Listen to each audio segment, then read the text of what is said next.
ทานพระบรมราชาราชวรน้อมกระหม่อมแด่พระบาทที่ได้ทรงบำเพ็ญที่ปวงข้าพระพุทธเจ้าได้ผล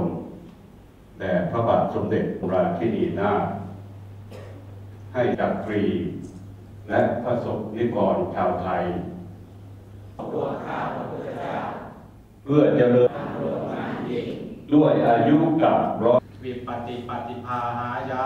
สัพพสัมปสัพพโลกะวินาศายะเมตังสเมตาปริตัง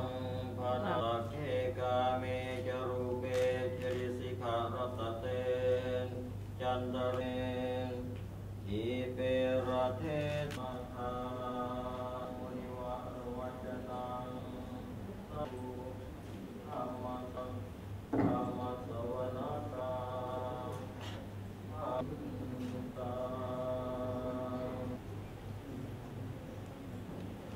นะโมตัสสะภะคะวะโตนะโมตัสสะนะโมตัสสะสังฆังสรณั